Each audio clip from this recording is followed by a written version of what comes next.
complained to him the next day and told him that the place must have a basement since there were literally windows below the ground. That's when he gave me this strange look and insisted that there was no basement. He told me that the previous owners of the building had sealed it years ago and no one can get in or out. Then he told me in a firm voice to just focus on my job and stop poking around. The way he said it, so dismissive and firm, gave me a bad feeling, but I didn't want to lose the job, so I dropped it. I figured maybe it was just some animal that had somehow gotten in. It was just weird that Carlos was so insisting on not checking it out or taking me seriously. For the next few days, the noises persisted. Every night it was the same, those strange, low thuds and occasional scraping, like something or someone was moving down there. I couldn't shake the feeling that something wasn't right, but I tried to ignore it. Then one night after closing up, curiosity got the better of me. I decided to take a look for myself.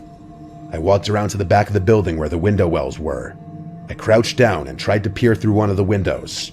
It was pitch black inside, and I couldn't see anything, even with my phone flashlight. Just as I was about to give up, a light flickered on inside the basement just for a second. Then it snapped off before I could see anything clearly. I froze, my heart racing, unsure of what I had just seen. I rushed back to my car, too freaked out to go back inside, but I didn't tell Carlos.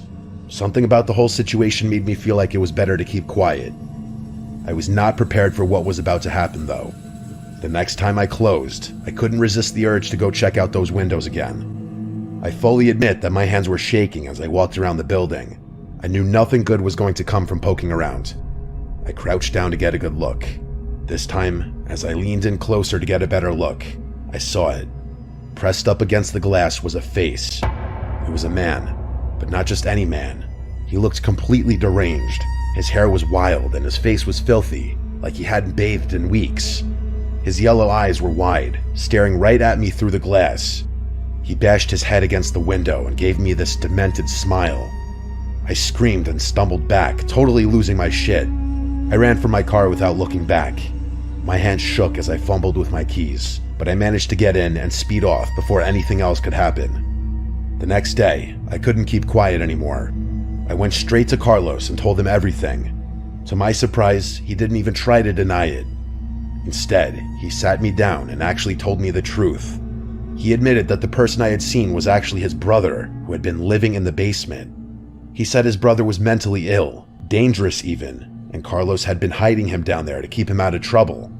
The basement had been sealed off to the public years ago, but Carlos had found a way to let his brother live down there, away from prying eyes.